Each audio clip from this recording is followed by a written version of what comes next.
Hello मेरे प्यारे बच्चों। तो आप सब कैसे हैं? उम्मीद करते हैं कि बढ़िया होंगे। तो आज मैं फाइनली क्लास 10th का चैप्टर 1 यानी एक्सरसाइज 1.1 पढ़ाने वाला हूँ। और इस चैप्टर को पढ़ने के लिए आपको एक फॉर्मूला याद रखना बहुत ज़्यादा जरूरी है और उस फॉर्मूला को समझना बहुत ज़्यादा जरूरी है, जिसे हम लोग कहते हैं यूक्लिड विभाजन एल्गोरिथम। तो ये वो फॉर्मूला है जिसे यूक्लिड विभाजन एल्गोरिथम के नाम से हम लोग जानते हैं, जिसे हम लोग कहते हैं ए बराबर बी क्यू प्लस आर। हालांकि ये क्या भाजक ना भाजक है ना, ऐसा है। अब यहाँ पे देखो कि अगर कोई मैथ रहे तो ऐसा रहे मैथ कि इतना और इतना, जैसे 135 और 225 का आप क्या करें, एचसीएफ ज्ञात करें। तो उसको आप कैसे बनाएंगे? उसको बनाने के लिए सबसे पहले आपको करना क्या होगा कि जो बड़ा संख्या रहेगा उसको ए मानना पड़ेगा और जो छोटा संख्या रहेगा उसको आपको बी मानना पड़ेगा। ऐसा मानने के बाद आपको करना क्या होगा कि जो ऐसे करके निशान दे करके दिखा देना होगा कि बड़ा कौन है और छोटा कौन है। उसके बाद आपको क्या करना है कि यूक्लिड विभाजन एल्गोरिथम लिखना है ना।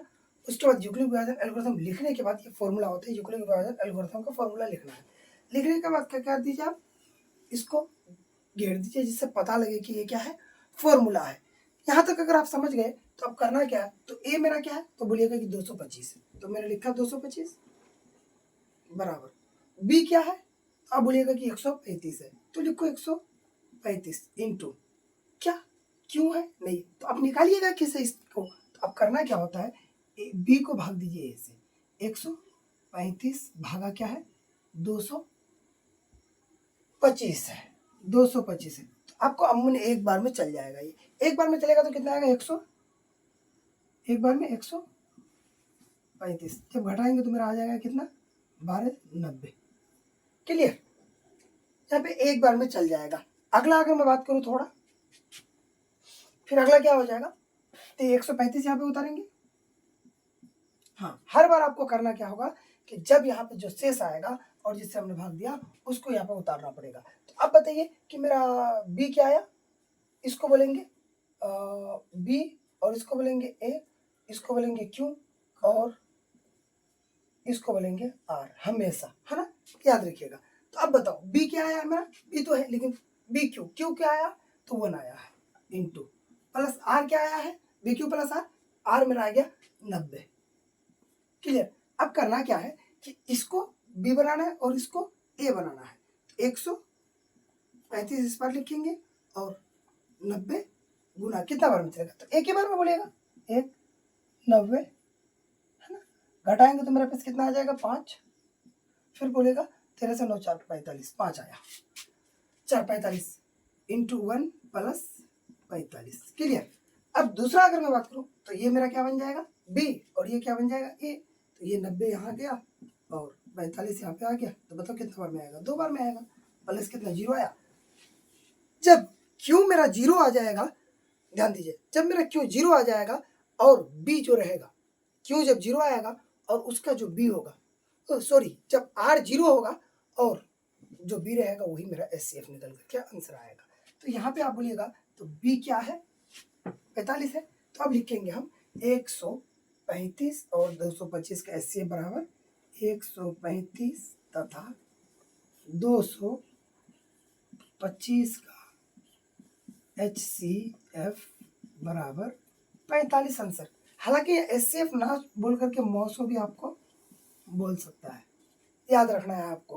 क्लियर, आपको यहाँ तक समझ में आ गया होगा। आई होप कि आपको समझ में आ गया होगा। अगर समझ में आ गया तो इस मैथ को आप उतार लीजिए, स्क्रीनशॉट ले लीजिए, फिर मैं अगला मैथ की तरफ बढ़ रहा हूँ।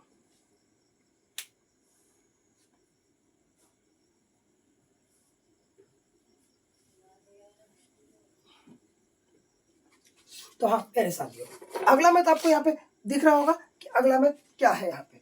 क्लियर, तो देख पा रहे होंगे कि अगला मैथ क्या है कि 196 और 38 बोले तो 38,200 का क्या करें, 220 का एचसीएफ निकाले। तो मैं इसको मिटा रहा हूँ।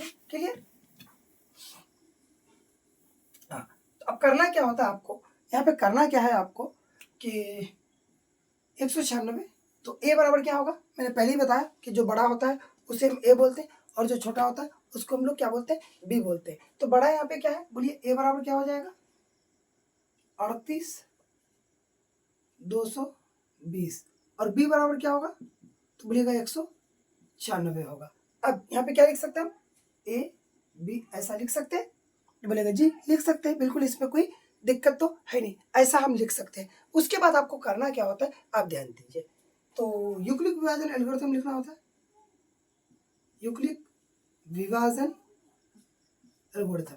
हालांकि हम क्या है कि शॉर्ट नेम लिखते हैं, पूरा नेम नहीं लिखते हैं, जगह भी थोड़ा कम हो सकता है, या फिर नहीं भी लिखेंगे थोड़ा टाइम भी ज़्यादा लग जाएगा, है ना। आप हो सके तो लिख लीजिएगा, नहीं तो कोई टेंशन नहीं, बोर्ड में भी आप ऐसा कर सकते हैं, इसमें कोई दिक्कत नहीं है। क्लियर। अब क्या करेंगे, तो ए बराबर ए बराबर बी क्यू प्लस आर हम लिखेंगे। और मैंने पहले ही बताया कि जब ऐसा लिखेंगे तो ये फॉर्मूला है, इसलिए इसको हम क्या करेंगे, ब्रैकेट से बंद कर देंगे। और अगला मतलब मैं सॉल्व करता हूँ। अगला ए बराबर क्या है मेरा, तो 38,220 बराबर 196 गुना, इसको आप जब गुना की जगह भाग दीजिएगा ना तो 195 में ये पूरा पूरा कट जाएगा, है ना। या तो इसको आप भाग दे करके देख सकते हैं, है ना, तो 195 में पूरा पूरा कट जाएगा। तो 195 आ गया, प्लस जीरो आया, प्लस जीरो आया, तो मैंने पता रखा था प्लस जब जीरो आ जाए तो बी उसका क्या हो जाता है, HCF हो जाता है। तो अब हम क्या लिखेंगे, 38,220 तथा 196 का HCF बराबर 196, हाँ 196 का HCF बराबर 196 आंसर। क्लियर। आई होप कि आपको ये भी समझ में आ गया हो गया। अब मैं नेक्स्ट, तो ये देखिए आप उतार लीजिए, एक बार उतारना है तो या फिर स्क्रीनशॉट के मारना है, मार करके रखना है तो आप रख लीजिए। अब मैं आगे बढ़ता हूँ दूसरे मैथ की तरफ। क्लियर, समझ में आ रहा होगा आप लोगों को। तो अगला मैथ मेरा क्या है, देखिए, हाँ अगला मैथ मेरा है कि, हाँ तो अगला मैथ ये है मेरा, तो इसको हम सॉल्व करेंगे 3 नंबर हल। तो मैंने पहले ही बता रखा है कि जो ए होता है उसको बड़ा होता है तो उसको ए मानते हैं, और जो छोटा होता है उसको हम बी मानते हैं। तो पहला वाला मेरा क्या है, पहला वाला बोलिएगा कि 200, ये बड़ा वाला है 867, तो इसको ए बोल देंगे, कॉमा बी क्या लिख लेंगे, 255 लिख लेंगे। तो ऐसा हम कर सकते हैं बी। तो यूक्लिड विभाजन एल्गोरिथम से, क्या एल्गोरिथम से, तो ये क्या होता है, ए बराबर बी क्यू प्लस आर, ये हो जाता है मेरा फॉर्मूला। जब फॉर्मूला हो जाता है, अब हम क्या करेंगे, इसको भाग दे करके देखेंगे। क्लियर, इसको हम भाग दे करके देखते हैं कि ये कैसे कैसे कटता है। तो बड़ा वाला क्या है मेरा 100, हाँ 225 भागा 867। तो हालांकि ये 3 बार में पूरा तो नहीं होगा, लेकिन 3 बार तक चला सकते हैं हम। 3 5 15 का 5, 3 5 15, 1 16 का 6, 3 दूनी 6 और 1 7, 765 आ रहा है। घटाएंगे तो यहाँ पे 2 बचेगा, 0 बचेगा और 1 बचेगा, है ना।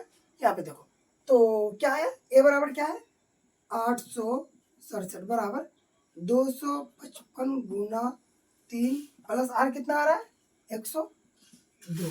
फिर आर मेरा क्या बन जाता है, बी बन जाता, और जो बी होता है वो ए बन जाता है। क्लियर। तो 255 यहाँ पे करेंगे, सॉरी 255 बराबर, और ये मेरा क्या बन जाता है, बी बन जाता, गुना। देखिए यहाँ पे 255 है, यहाँ पे 102 है, तो 2 बार में अमूमन चल सकता है। 2 बार में अगर मैं चलाऊं तो 2 दूनी 4, तो 2 बार में 255, तो 2 दूनी 4, 2 0 0, 2 1 2, तो 204 आ रहा है। जब घटाएंगे तो यहाँ पे 1 बचेगा, यहाँ पे 4, 5 बचेगा, यहाँ पे कुछ नहीं बचेगा। तो यहाँ पे बचा कितना मेरा 51 बचा। अब हम करेंगे क्या, जो मेरा बी होता है वो ए बनता है, और जो आर होता है वो बी बनता है। 102 बराबर 51 गुना 2 में चल जाएगा 0, कितना बार में 51 दूनी 102 हो गया, है ना, 2 बार में चलेगा।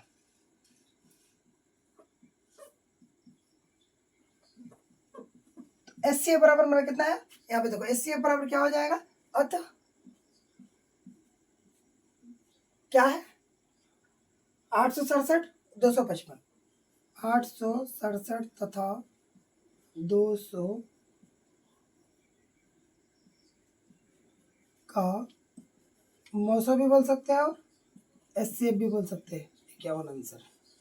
आई होप कि आपको समझ में आया होगा। नहीं तो आप लोग क्या कीजिए, वीडियो को दोबारा देख लीजिए, जिससे आपका और भी बेहतर होगा, है ना। हाँ, तो इस चैप्टर से 1.1 जो आपको चैप्टर दिख रहा होगा ना, वहाँ से बस 5 मैथ है। वहाँ पे मैथ कितना है बोले तो 5 मैथ में है, और वहाँ से इन तीनों मैथ को 2 नंबर के लिए पूछा जाता है। तो इस छोटा सा क्लास में आपका 2 मार्क्स फिक्स हो गया। हाँ, तो यहाँ पे एक पॉइंट हो सकता है कि ये जरूरी नहीं है कि इन तीनों मैथ में से ही आपको पूछ ले, ये जरूरी नहीं है। हाँ, ये जरूरी है कि इस टाइप का एक मैथ आपको पूछेंगे। मान बदल सकता है, यहाँ पे 255 है तो वो 250 भी तो दे सकते हैं, यहाँ पे 867 है तो वो 850 भी दे सकते हैं, इसमें बदलाव हो सकता है, लेकिन क्वेश्चन पैटर्न यही रहेगा आपका।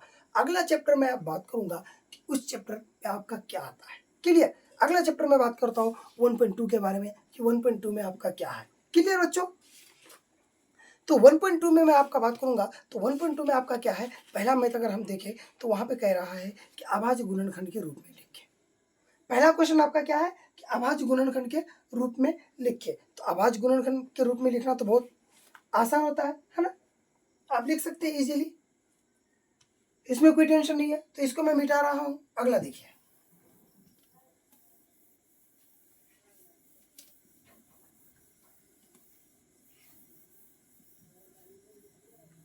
हाँ, अगला क्या है, अगला चैप्टर कह रहा है आपका 1.2। क्या एक्सरसाइज है 1.2, पूरा मैं मिटा देता हूँ, चिंता नहीं, है ना। एक्सरसाइज है 1.2। 1.2 में आपका कह रहा है क्या, 1.2 क्या कह रहा है, यहाँ पे बहुत इंपॉर्टेंट, ये चैप्टर बहुत इंपॉर्टेंट है। यहाँ से आपका ऑब्जेक्टिव क्वेश्चन बहुत ज्यादा आता है और सब्जेक्टिव क्वेश्चन भी एक दो आ जाता है। क्वेश्चन यहाँ पे कि अभाज्य गुणनखंड के रूप में लिखिए 140 है ना। अभाज्य गुणनखंड के रूप में, अगर जिस बच्चा को एलसीएम करना आता है तो अभाज्य गुणनखंड कर लेंगे। ये हुआ, है ना। तो अब हम क्या लिख सकते हैं ऐसा, 140 बराबर 2 गुना 2 गुना 5 गुना 7, या फिर ऐसे भी लिख सकते हैं 2 पर पावर 2 गुना 5 गुना 7। लेकिन मेरा कहने का मतलब यहाँ पे ये है कि ये मैथ जो है इसका इसका पूछने का तरीका बहुत ज्यादा अलग है, और भी तरीका से इस क्वेश्चन को पूछते हैं। यहाँ पे क्वेश्चन क्या पूछ लेते हैं कि इसके कितने अभाज्य गुणनखंड है, इसके कितने अभाज्य गुणनखंड है, तो यहाँ पे एक भी तो शामिल है। अगर आपको 4 दिया हुआ है तो ऑप्शन में आपको 4 मारना है, अगर 5 दिया हुआ है तो आपको 5 मारना है। लेकिन फिर मैं कह रहा हूँ ये क्वेश्चन को एक और तरीका से पूछते हैं। क्या पूछते हैं, 140 के अभाज्य गुणनखंड में अधिकतम घात क्या है। क्या पूछेंगे, अधिकतम घात क्या है, तो उस समय आप फंस जाएंगे। तो अधिकतम घात आप देख सकते हैं कि अधिकतम घात क्या है, तो अधिकतम घात 2 है। क्लियर। यहाँ पे आपको एक क्वेश्चन फंसने का संभावना हो सकता था, जो मैंने डाउट क्लियर कर दिया। अगला क्वेश्चन में आप बात करूंगा कि अगला क्वेश्चन क्या है, 156 है। तो 156 क्या करेंगे, फिर उधर से एलसीएम करना होगा। 156 2 7 8 2 3 9 3 13। क्लियर। ये भी तो अब इसको हम क्या लिखेंगे, 2 पर पावर 2 गुना 3 गुना 13। यहाँ पे भी हो गया क्या कि अधिकतम घात। यहाँ पे एक क्वेश्चन को ऐसे भी पूछ सकते हैं ऑब्जेक्टिव के लिए, 156 में 2 का अधिकतम घात क्या है, या फिर अधिकतम घात क्या है ना। तो यहाँ पे 2 का अधिकतम घात आप अगर देखेंगे तो 2 है।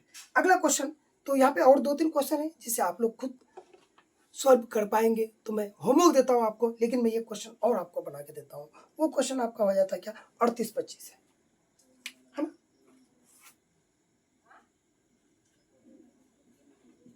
38-25, तो ये 5 से चलेगा, मैं 5 से पहले चलाता हूँ, है ना। 7 पंचे 35, 3 बचा, 6 पंचे 30, 2 बचा, 5 पंचे 25, फिर 5 से चलेगा, फिर 5 से चलाता हूँ। 5 एकम 5, 2 बचा, 5 पंचे 25, 1 बचा, 3 पंचे 15, अब बचा 153। तो ये 3 से चलेगा, 3 से अब चलाता हूँ, 3 3 पंचे 15, 1 बचा, फिर 3 से चलेगा, 3 17 17 चाहे क्या हो। तो अब इसका क्या हो जाता है, इसको मैं इधर लिख लेता हूँ, 38-25। तो क्या आया, 5 गुना 5, अगर ना लिखे तो 5 पर पावर 2 लिखेंगे इसको, और 3 पर पावर 2 लिखेंगे, और 17 लिख देंगे। ये हो जाएगा मेरा आंसर। क्लियर। यहाँ तक आपको समझ में आया होगा। अब ये जो और 2-3 मैथ है ये मैं अगला वीडियो में आप लोगों को समझाऊंगा। बहुत इंपॉर्टेंट मैथ है। फिर अगले वीडियो के लिए आप देखिए। अगर आप लोगों को लाइव पढ़ना है तो हमको टाइम बताइए किस टाइम पे आप लोग पढ़ सकते हैं, है ना। हालांकि रात के 9 बजे के बाद ही मैं लाइव आ सकता हूँ, है ना। तो आप लोग फिर देख लीजिए कि कब आप लोगों को टाइम मिलता है, कब आप लोग लाइव पढ़ना चाहते हैं। फिर मैं मिलता हूँ आप लोगों के साथ नेक्स्ट वीडियो में, जिसमें चैप्टर 1 में लगभग कंप्लीट कर लूँगा, या फिर 1 क्लास और हो सकता है या 2 क्लास भी हो सकता है, कंफर्म नहीं बता सकते हैं। क्लियर। फिर मिलता है प्यारे बच्चों नेक्स्ट वीडियो में आप लोगों के साथ।